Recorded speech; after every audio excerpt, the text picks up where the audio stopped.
TV Karimnagar. నా పేరు స్నేహ. Today Karimnagar bulletin కి స్వాగతం. ముందుగా హెడ్లైన్స్. నూతన స్విఫ్ట్ కారును ఆవిష్కరించిన మంత్రి పొన్నం ప్రభాకర్. గ్రామీణులకు కారు లభించేలా మారుతి సేవలందిస్తోందని వెల్లడి. వినోద్ కుమార్ ను భారీ మెజారిటీతో గెలిపించాలన్న ఎన్ఆర్ఐలు. సీఎం కేసీఆర్ రాష్ట్రాన్ని అగ్రభాగాన నిలిపారన్న కుర్మాచలం అనిల్. ఓటు హక్కు వినియోగంపై అవగాహన కార్యక్రమాలు. ప్రలోభాలకు లొంగకూడదంటూ పలు సంస్థల సూచనలు. కాంగ్రెస్ అభ్యర్థి వెలిచాల తరపున ప్రచారం చేస్తున్న కాంగ్రెస్ శ్రేణులు. అభివృద్ధి కొనసాగేందుకు వెలిచాలను గెలిపించాలంటున్న నేతలు. మారుతి కంపెనీ వినియోగదారుడికి విశిష్ట సేవలు అందిస్తూ గమ్యస్థానంలో చేర్చడంలో అగ్రభాగాన నిలుస్తుందని రాష్ట్ర రవాణా బీసీ సంక్షేమ శాఖ మంత్రి పొన్నం ప్రభాకర్ అన్నారు. కరీంనగరంలోని బైపాస్ రోడ్లోని మారుతి ఎరీనా షోరూమ్ లో నూతనంగా రూపొందించిన 4th generation the epic new Swift car ను ఆయన చేతుల మీదుగా ఆవిష్కరించారు. ఈ సందర్భంగా సంస్థ ప్రతినిధులు సత్యనారాయణ గౌడ్, వినయ్, విజయ్లు మంత్రి పొన్నంకు ఘన స్వాగతం పలికారు. జ్యోతి ప్రజ్వలన ద్వారా కార్యక్రమాన్ని ప్రారంభించారు. అనంతరం వాహన మోడల్ గా తయారు చేసిన కేక్ ను కట్ చేసి సంబరాలు జరుపుకున్నారు. మొదటగా వాహనాన్ని కొనుగోలు చేసిన వినియోగదారుడి కుటుంబానికి వాహన తాళాన్ని అందజేశారు. గ్రామీణ ప్రాంతాల వాసులకు సైతం మారుతి తక్కువ ధరలలో కార్లను అందించిందని పొన్నం ప్రభాకర్ అన్నారు. దేశంలో ఆదర్శ మోటార్స్ 15వ స్థానంలో నిలిచిందని గుర్తు చేశారు. కరోనా సమయంలో కారు వినియోగం పెరిగిందన్నారు. మారుతి కంపెనీ సామాన్యుడికి కారు అందేలా వీటిని తీసుకువచ్చిందని తెలిపారు. మాజీ ప్రధాని ఇందిరాగాంధీ కుమారుడు సంజయ్ గాంధీ మారుతి కంపెనీని ఏర్పాటు చేశారని గుర్తు చేశారు. 40 సంవత్సరాలుగా మారుతి సేవలందిస్తుందని తెలిపారు. కొత్త టెక్నాలజీతో జెట్ సిరీస్ ఇంజన్ తో అత్యధిక మైలేజీ అందేలా కారును రూపొందించారని డైరెక్టర్ సత్యనారాయణ గౌడ్ అన్నారు. అన్ని మోడల్స్ లో 6 ఎయిర్ బ్యాగులు ఉంటాయని, అత్యధికంగా 25.75 మైలేజీ ఇస్తుందన్నారు. స్వల్ప ధరతో వాహనాన్ని సరికొత్తగా తీసుకువచ్చారని చెప్పారు. బుకింగ్ చేసుకుని ఇట్టి అవకాశాన్ని సద్వినియోగం చేసుకోవాలని సూచించారు. ఈ కార్యక్రమంలో పొన్నం ప్రభాకర్ తో పాటు Maruti Arena showroom director Burugu Satyanarayana Goud, Vinay, Vijay, సంస్థ ప్రతినిధులు, ఉద్యోగులు, సిబ్బంది తదితరులు పాల్గొన్నారు. మోటార్ అనే సంస్థ దేశంలో కార్లు అమ్మేటువంటి అంశంలో దేశవ్యాప్తంగా 2వ 3వ స్థానంలో 15వ స్థానంలో ఉండగలిగింది. అంటే గ్రామీణ ప్రాంతాలకి ఈ కారు యొక్క ప్రాధాన్యత, ఆవశ్యకత ఏ విధంగా పెరిగిందో, మారుతి ఉత్పత్తి దాని యొక్క ప్రజల అందుబాటు అందరికీ అన్ని రకాలుగా హై ఎండ్ కావచ్చు, నార్మల్ కావచ్చు, లో గ్రేడ్ కావచ్చు, అనేక రకాలుగా మోడల్స్ తోటి మార్కెట్లో దాదాపు సగం శాతాన్ని ఆక్రమించుకున్నటువంటి మారుతి సంస్థకు సంబంధించి ఈరోజు మరొక స్విఫ్ట్ కొత్త మోడల్ లాంచ్ చేసుకున్న సందర్భంగా వారికి అందరికీ కూడా హృదయపూర్వకంగా అభినందనలు. కన్జ్యూమర్ సాటిస్ఫై చేసే విధంగా ఎప్పుడైనా సేఫ్టీ కావచ్చు, కన్జంప్షన్ కావచ్చు, లేకపోతే రోడ్డు మీద ఎక్కడ కూడా ప్రాబ్లం రాకుండా, అన్నిటికంటే ముఖ్యంగా మనం బయలుదేరిన స్థానం నుంచి గమ్యాన్ని చేరడానికి సంబంధించినటువంటి వాహనాల్లో మారుతి నెంబర్ 1గా నిలుస్తుంది. అటువంటి మారుతి డీలర్గా కరీంనగర్ కావచ్చు, హైదరాబాద్ కావచ్చు, ఆదిలాబాద్ కావచ్చు, కర్నూలు కావచ్చు, కడప కావచ్చు, ఇన్ని స్థానాల్లో డీలర్గా సంస్థలో అత్యున్నతమైనటువంటి గౌరవప్రదమైన డీలర్గా ఉన్నటువంటి పెద్ద సత్యనారాయణ గారి సందర్భంగా హృదయపూర్వకంగా అభినందిస్తా ఉన్నారు. వారి సిబ్బంది కూడా వారందరికీ అభినందనలు. జిల్లాలో కారును వాడుకునే విధంగా ఆర్థికంగా రైతులు ఎదగడానికి చాలా కాలం నుంచి ఇరిగేషన్ పరంగా అభివృద్ధి కావడం కావచ్చు, వ్యవసాయ పరంగా ఉత్పత్తులు, పంటలు అనేక రావడం వల్ల కావచ్చు, గ్రామీణ ప్రాంతాల్లో కూడా కారు ఉపయోగం పెరిగి కరోనా వచ్చినప్పుడు మరింతగా బస్సుల్లో ప్రయాణం చేయడం, లేకపోతే ఇతరత్ర కంటే సెల్ఫ్ ఫ్యామిలీ ట్రావెల్ ఎక్కువైనటువంటి సందర్భంగా కార్ల వినియోగం పెరిగింది. అందులో భాగంగా మారుతి అన్ని రకాల గ్రేడ్ వాళ్ళకు, అన్ని రకాల స్థాయి వాళ్ళకు ఉపయోగపడే విధంగా ఉంటా ఉన్నటువంటి పరిస్థితుల్లో మరి సత్యనారాయణ గారికి రామలక్ష్మణ్, వినయ్, విజయ్ ఇద్దరు కలిసి మరి కార్యక్రమాన్ని కొనసాగిస్తా ఉన్నారు. ముందుకు తీసుకుపోతున్న సంస్థలు తప్పకుండా మరింతగా ఈ యొక్క సంస్థ శ్రమను ముందుకు తీసుకుపోయి మారుతి ఉత్పత్తులు అందరికీ అందజేయాలని కోరుతూ, ఆనాడు మారుతి సంస్థ ఏర్పడినాడు కార్లు లేవు, మారుతి ఆనాడు సంజయ్ గాంధీ గారి ఆలోచన మేరకు కీర్తిశేషుడు ఇందిరాగాంధీ గారి కుమారుడు ఈ మారుతిని ఏర్పాటు చేసి దేశవ్యాప్తంగా మారుతి కార్లకు సంబంధించి దాని తర్వాత అప్గ్రేడేషన్, టెక్నాలజీ, కంపెనీ లీడ్ అవన్నీ మారినా కూడా మొత్తానికి దేశంలో ఒక కారు అవసరం, గ్రామీణ ప్రాంత ప్రజలకు అందరికీ కామన్ మ్యాన్ కి అవసరమైన ఆలోచనతోటి ఈ కారు ఉత్పత్తి అయింది మారుతి అనేటువంటి మాట సందర్భంగా జ్ఞాపకం చేసుకుంటే, స్విఫ్ట్ ఏదైతే ఉందో మార్కెట్ లో 2006 నుంచి సుపరిచితమే. ఇప్పటి వరకు ఎగ్జిస్టింగ్ స్విఫ్ట్ 65 లక్షల వరకు అమ్ముడుపోయింది. మారుతి సుజుకీలో అత్యధికంగా అమ్ముడుపోయే మోడల్స్ వల్ల ఇది ఒకటి. ఇప్పుడు దీన్ని కంప్లీట్ కొత్త టెక్నాలజీతో జెడ్ సిరీస్ ఇంజన్ తో అత్యధికంగా మైలేజ్ ఇచ్చేటట్టుగా దీన్ని ఆవిష్కరించారు మారుతి సుజుకి నుంచి. దీన్ని ప్రథమంగా జపాన్లో ఆవిష్కరించి దాని తర్వాత మన భారతదేశంలో ఆవిష్కరించడం జరుగుతున్నది. దీని బెస్ట్ ఫీచర్స్ ఏంటంటే అన్ని మోడల్స్ లోపల కూడాను అంటే స్టాండర్డ్ ఫిట్టింగ్ కింద 6 ఎయిర్ బ్యాగులు వస్తాయి. రెండోది దీని మైలేజ్ ఏదైతే ఉందో అత్యధికంగా 25.75 కిలోమీటర్లు పర్ లీటర్ పెట్రోల్కి ఇస్తుంది. దీన్ని ముందు దీంట్లో సిఎన్జి వేరియంట్ కూడా రావడానికి అవకాశాలు ఉన్నాయి. సో ఇది ఏ రకంగా చూసినా కానీ మార్కెట్లో అత్యధికంగా ఎకానమీ అంటే రన్నింగ్ కాస్ట్ ఏదైతే ఉందో చాలా ఎకానమీ, స్వల్ప ధరలో మార్పుతో దీన్ని ఇంట్రడ్యూస్ చేయడం జరుగుతున్నది. దీంట్లో ఇప్పుడు 5 వేరియంట్స్ వరకు అందుబాటులో ఉన్నాయి.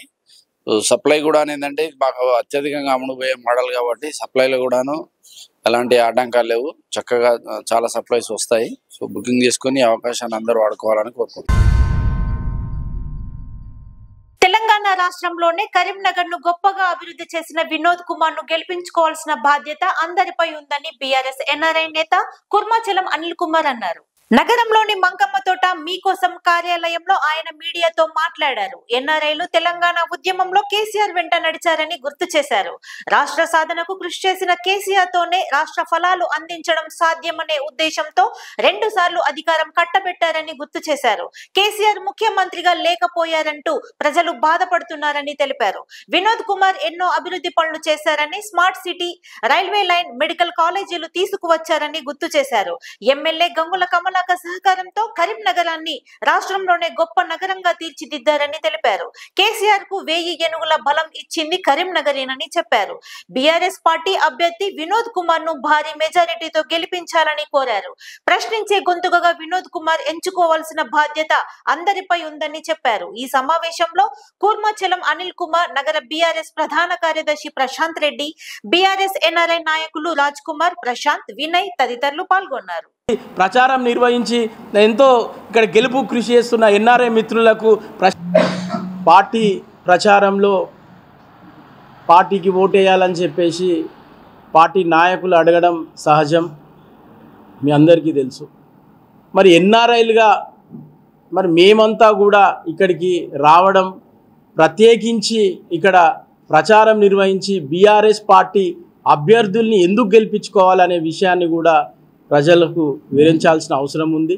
ఎందుకంటే అన్ని రాష్ట్రాలలో అన్ని ఎన్నికల్లో డిఫరెంటు. తెలంగాణ రాష్ట్రం అనేసరికి ప్రత్యేకంగా ఎంతో కష్టపడి పోరాడి సాధించుకున్న రాష్ట్రం. మరి ఈ రాష్ట్ర సాధనలో కూడా ఎన్ఆర్ఐలుగా మేము కూడా ఎంతో కృషి చేయడం, మరి ఈ రాష్ట్రం వస్తే మేమంతా కూడా అక్కడ బాగున్నా, ఇక్కడ మా కుటుంబ సభ్యులు, మరి మా మిత్రులు, ఇక్కడ మేము పుట్టి పెరిగినటువంటి మా ఇంటి పక్క వాళ్ళు, మా తెలిసిన వాళ్ళు, వీళ్ళందరూ ఇక్కడనే ఉంటారు. కాబట్టి మరి రాష్ట్రం వస్తే వీళ్ళందరూ బాగుంటారు అన్న ఉద్దేశంతో ఆనాడు ఉద్యమంలో కేసీఆర్ గారు వెంటే నడిచి రాష్ట్ర సాధనలో మా బాధ్యత నిర్వహించినాం. మరి కాబట్టి ఇప్పుడే ముఖ్యంగా రాష్ట్రంలో మన ప్రభుత్వం లేనప్పుడే కేంద్రంలో పార్లమెంట్లో మన నాయకులు ఉండాల్సిన అవసరం ఉంది. చెప్పుకుంటూ పోతే వినోద్ కుమార్ గారు ఎంపీగా ఉన్నప్పుడు ఇక్కడ స్థానికంగా కరీంనగర్లో ఎన్నో అభివృద్ధి పనులు చేసిండ్రు. వారి వల్లనే ఇక్కడికి ఒక స్మార్ట్ సిటీ రావడం కావచ్చు, రైల్వే లైన్ కావచ్చు, మొన్నటికి మొన్న మెడికల్ కాలేజీలు కావచ్చు, వారి కృషి ఉన్నది. అట్లనే స్థానిక ఎమ్మెల్యే గంగుల కమలాకర్ గారు కూడా కేసీఆర్ గారి నాయకత్వంలో ఎంతో కష్టపడి ఇవాళ కరీంనగర్ పట్టణాన్ని రాష్ట్రంలోనే ఒక గొప్ప పట్టణంగా తీర్చిదిద్దిండ్రు. కాబట్టి ఇవన్నీ కూడా బీఆర్ఎస్ పార్టీ నాయకత్వంలో బీఆర్ఎస్ పార్టీతోటే సాధ్యమైనవి. కాబట్టి ముఖ్యంగా కరీంనగర్ గడ్డ అంటే ఇది కేసీఆర్ గారి గడ్డ, కేసీఆర్ గారి అడ్డ, బీఆర్ఎస్ అడ్డ. కాబట్టి తెలంగాణ ప్రజలు ముఖ్యంగా కరీంనగర్ ప్రజలు ఎప్పుడైనా కానీ ఏ ఒక్క సందర్భం వచ్చినా కేసీఆర్ గారికి 1000 ఏనుగుల బలం ఇచ్చింది కరీంనగర్ గడ్డ. కాబట్టి మళ్ళీ ఇవాళ ఈ పరిస్థితుల్లో ఇక్కడ వినోద్ కుమార్ గారిని భారీ మెజార్టీతోటి గెలిపిస్తే తప్పకుండా కేసీఆర్ గారికి కూడా ఒక 1000 ఏనుగుల బలం ఇచ్చినట్టు అవుతుంది. మళ్ళీ కేసీఆర్ గారు ఇటు కరీంనగర్ ప్రజలకి తెలంగాణ ప్రజలకి రావాల్సినటువంటి హక్కులని రావాల్సినటువంటి అన్ని అంటే ఏదైతే కాంగ్రెస్ పార్టీ ఇచ్చిందో 420 హామీలు ఇవన్నీ కూడా అమలు చేయడానికి గురించి గట్టిగా ప్రజల తరఫున నిలబడి కొట్లాడే శక్తి వస్తుంది. కాబట్టి మళ్ళీ బీఆర్ఎస్ పార్టీ అభ్యర్థి వినోద్ కుమార్ గారిని భారీ మెజార్టీతోటి గెలిపించాలని చెప్పి మేము కోరుకుంటా ఉన్నాము. ఓటు హక్కు విలువను తెలియజేసేందుకు జిల్లా కరాటే అసోసియేషన్ ఆధ్వర్యంలో పలు అవగాహన కార్యక్రమాలు చేపట్టారు. ఈ మేరకు నగరంలోని తెలంగాణ చౌక్ లో ఓటు హక్కు బాధ్యతను తెలియజేస్తూ చిన్నారులచే కరాటే ప్రదర్శన చేపట్టారు. మే 13వ తేదీన ఓటు హక్కును వినియోగించుకోవాలంటూ నినాదాలు చేస్తూ ర్యాలీ నిర్వహించారు. అలాగే కరాటే విన్యాసాలతో చిన్నారులు అవగాహన కల్పించారు. ముఖ్య అతిథి కరాటే అసోసియేషన్ రాష్ట్ర అధ్యక్షులు శ్రీనివాస్ హాజరయ్యారు. బుల్లెట్ కంటే బలమైనది మన ఓటు అని శ్రీనివాస్ అన్నారు. ఓటు ఖరీదు నోటు కాదు, మన 5 సంవత్సరాల భవిష్యత్తు అని తెలిపారు. ఈ కార్యక్రమంలో రాష్ట్ర అధ్యక్షులు శ్రీనివాస్ తో పాటు వసంత్ కుమార్, రాష్ట్ర ఉపాధ్యక్షులు మాడుగుల ప్రవీణ్, జిల్లా ప్రధాన కార్యదర్శి ప్రసన్న కృష్ణ, జిల్లా ఉపాధ్యక్షులు శ్రీనివాస్, కరాటే క్రీడాకారులు తదితరులు పాల్గొన్నారు.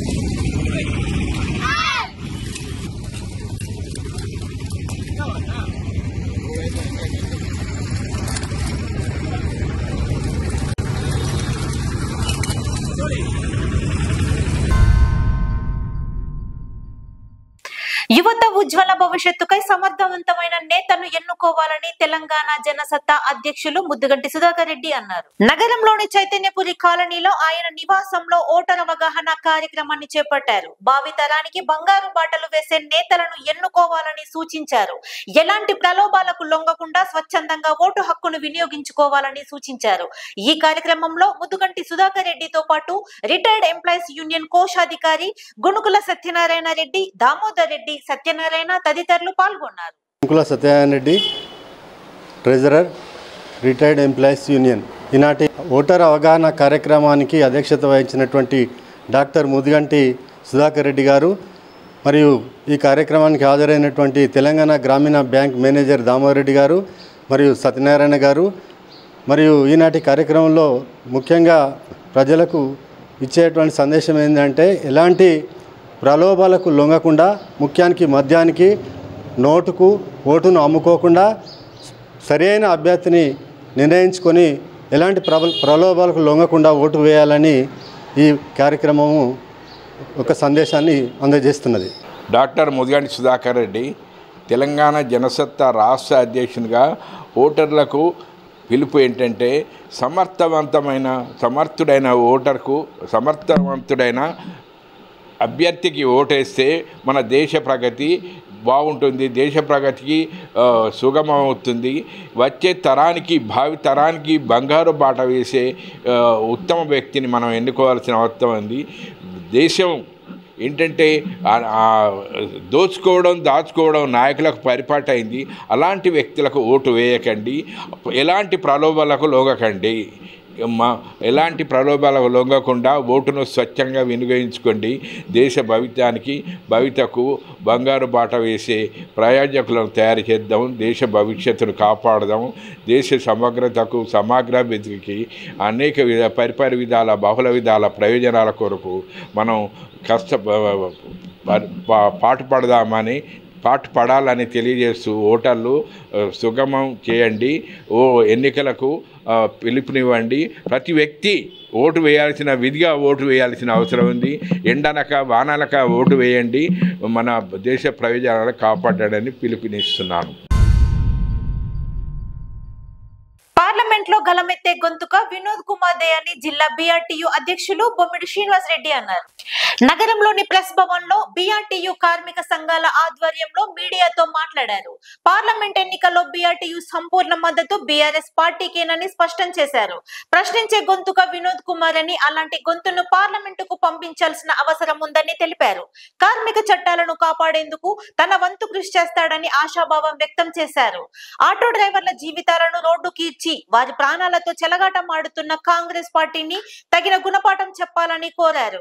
13వ తేదీన జరగబోయే ఎన్నికల్లో కారు గుర్తుకే ఓటు వేసి భారీ మెజారిటీతో గెలిపించాలని కోరారు.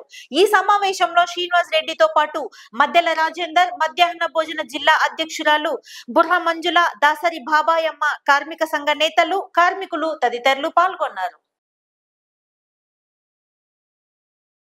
జరుగుతున్నటువంటి ఎన్నికలను దృష్టిలో పెట్టుకొని ఇప్పుడున్నటువంటి పరిస్థితుల్లో రాష్ట్ర ప్రభుత్వం కానీ కేంద్ర ప్రభుత్వం కానీ కార్మికుల గురించి ఏ రోజు పట్టించుకున్నటువంటి పాపాన లేదు. బీజేపీ ప్రభుత్వం, కేంద్ర ప్రభుత్వం ఉన్నటువంటి మోటార్ రవాణా చట్టం తీసుకొచ్చి ఇవాళ జరుగుతున్నటువంటి అనుకోని సందర్భంలో ప్రమాదం జరిగినట్టు అయిందంటే డ్రైవర్లకు జైలు శిక్ష లేదా ఫైన్ వేసేటువంటి చట్టాన్ని తీసుకొచ్చింది. మరియు రాష్ట్ర ప్రభుత్వానికి వచ్చినట్టు అయిందంటే పేదవారికి ఏ స్కీమ్స్ అయితే ప్రతిపాదిస్తున్నామో, ఏ పథకాన్ని అయితే ఏర్పాటు చేస్తున్న సందర్భంలో ఈ పథకం ద్వారా కింద ఉన్నటువంటి పేద వర్గాలకు ఎవరికి నష్టం జరుగుతుంది, ఎవరికి ఇబ్బంది జరుగుతుంది అనే దాన్ని దృష్టిలో పెట్టుకొని ఆటో డ్రైవర్ కుటుంబాలు వీధిన పడ్డాయి. మాకు ఇంతకుముందు 48 రోజులు 1000 రూపాయల వేతనానికి చేసినాం. అప్పుడు 48 రోజులు మన జిల్లా కలెక్టర్ ఏదైతే ధర్నా చేస్తే అప్పుడు ఏ నాయకుని దగ్గరికి పోయినా, ఏ పార్టీ నాయకుని దగ్గరికి పోయినా ఎవరు స్పందించలేదు. అప్పుడు వినోద్ కుమార్ సార్ వచ్చి మా బాధలను అర్థం చేసుకొని మన సీఎం, అప్పుడు కేసీఆర్ ఉండే ఆ సీఎం దగ్గరికి పోయి మాకు 2000 వేతనం పెంచిండు. అలాగే కేంద్ర రాష్ట్ర పొత్తు ఉంది మధ్యాహ్న భోజనం కాబట్టి కేంద్రం వాటా కూడా పెంచాలని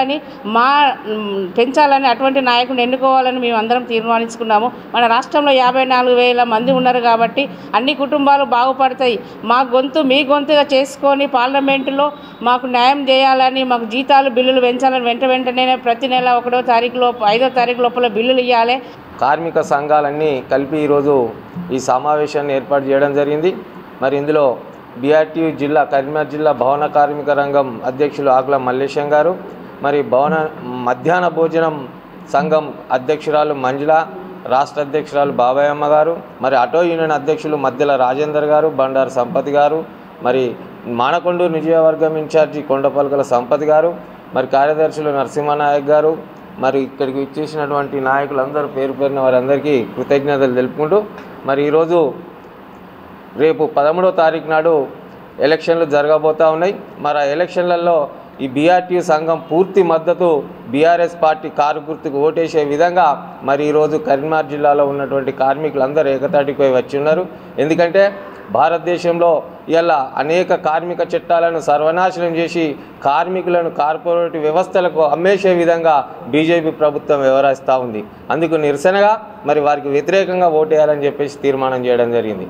అంతేకాదు ఇలా కాంగ్రెస్ ప్రభుత్వం తెలంగాణ రాష్ట్రంలో కార్మికులందరినీ అట్టడుగు స్థాయికి తీసుకెళ్లి వారి బతుకులను ప్రశ్నార్థకంలో పారేసినందుకు గాను కాంగ్రెస్ పార్టీని బొందబెట్టే విధంగా మరి కాంగ్రెస్ పార్టీని వ్యతిరేకించడం జరుగుతూ ఉంది. అంతేకాదు ఇలా కరీంనగర్ జిల్లా నుంచి రవాణా శాఖ మంత్రి ఉన్నటువంటి పొన్నం ప్రభాకర్ కూడా మరి తెలంగాణ రాష్ట్రంలో మహిళలకు ఫ్రీ బస్సు తీసుకొచ్చి ఆటో డ్రైవర్లను అధోగతి పాలు చేసి మరి వారి కుటుంబాలతో వారి జీవితాలతో ఆటలాడుకుంటున్న సందర్భంలో కరీంనగర్ జిల్లాలో ఉన్నటువంటి దాదాపు కరీంనగర్ ఎంపీగా ఒక్కసారి కాంగ్రెస్ పార్టీకి అవకాశం ఇస్తే అభివృద్ధి చేసి చూపిస్తామని కాంగ్రెస్ నాయకులు నుస్తులాపూర్ మాజీ సర్పంచ్ తుమ్మనపల్లి శ్రీనివాసరావు అన్నారు. కరీంనగర్ జిల్లా తిమ్మాపూర్ మండలం పోలంపల్లిలో తుమ్మనపల్లి శ్రీనివాసరావు ఆధ్వర్యంలో కాంగ్రెస్ అభ్యర్థి వెలిచల్ల రాజేందర్రావు కూతుళ్లు ప్రచారం నిర్వహించారు. అలాగే మక్తపల్లి, మన్నెంపల్లి గ్రామాల్లో ఇంటింటికి తిరుగుతూ ప్రచారం చేశారు. గ్రామాల్లో ఉపాధి హామీ కూలీలతో మాట్లాడారు. ఒకసారి అవకాశం ఇస్తే అభివృద్ధి చేసి చూపిస్తామని హామీ ఇచ్చారు. మాజీ మాజీ ఎంపీటీసీ పెరుక రవి గ్రామంలో ఎమ్మెల్యేగా జగపతిరావు చేసిన అభివృద్ధి వివరించారు. కాంగ్రెస్ పార్టీ అభ్యర్థి వెలిచాల రాజేంద్రరావుకు ఓటు వేసి భారీ మెజారిటీతో గెలిపించాలని కోరారు. అలాగే గ్రామానికి చెందిన ఇతర పార్టీల యువకులు కాంగ్రెస్ లో చేరగా వారికి కండువా కప్పి తుమ్మనపల్లి శ్రీనివాసరావు పార్టీలోకి ఆహ్వానించారు. ఈ కార్యక్రమంలో నుస్తులాపూర్ మాజీ సర్పంచ్ తుమ్మనపల్లి శ్రీనివాసరావు, ఎంపీటీసీ బండారి రమేష్, మాజీ ఎంపీటీసీ పెరుక రవి, ఆషిక్ పాషా, గ్రామ శాఖ అధ్యక్షులు గుంటి మల్లేశం తదితరులు పాల్గొన్నారు. పొలంపల్లి, ఇంద్రానగర్, మన్నెంపల్లి వారి బిడ్డల రచన, కావ్య మరియు జగపతిరావు సార్ గారి కూతురు ద్వారా అందరం కలిసి ఊరూరు తిరగడం జరిగింది. మంచి రెస్పాన్స్ ఉన్నది కాంగ్రెస్ పార్టీకి. ఎందుకంటే ఇచ్చిన హామీలు ఉచిత బస్సు కానీ, సిలిండర్ పథకం కానీ, ఇంకా ముఖ్యంగా రేపు ఇయ్యబోయే 2500 కానీ మంచి రెస్పాన్స్ వస్తుంది. అందరూ మహిళలు, పురుషులు అందరూ కూడా మేము కాంగ్రెస్ పార్టీకి వేస్తాం, రాజేంద్రరావు గారిని గెలిపిస్తాం. ఎందుకంటే జగపతిరావు గారు తిమ్మాపూర్ మండలం చేసిన సేవలు ఇప్పటికి కూడా గుర్తున్నాయి. గుళ్ళ విషయంలో కానీ, బళ్ళ విషయంలో కానీ, కరెంటు పూల విషయంలో కానీ జగపతిరావు చేసిన పనుల మర్చిపోకుండా ప్రతి ఒక్కరు మర్చిపోకుండా పనిచేసిండు సార్ అందరికీ పేరు పేరున. కాబట్టి మేము జగపతిరావు సార్ కొడుకు రాజేంద్రరావు గారిని గెలిపిస్తామని మంచి రెస్పాన్స్ ఉన్నది ఊళ్ళల్లో. దానికి అందరూ కార్యకర్తలు కూడా బాగా వర్క్ చేస్తున్నారు. కాంగ్రెస్ పార్టీ తరఫున అందరికీ కృతజ్ఞతలు తెలుపుకుంటూ మనవి చేస్తున్నాం.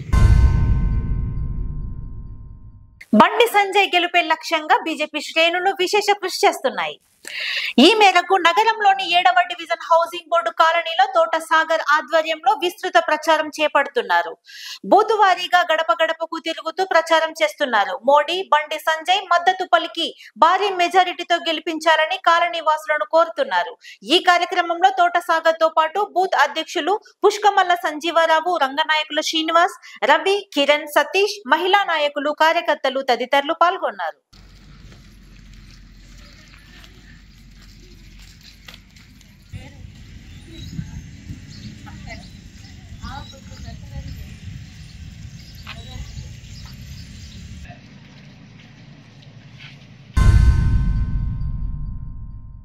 ఇంతటితో టుడే కరీంనగర్ బులెటిన్ సమాప్తం. Thank you all.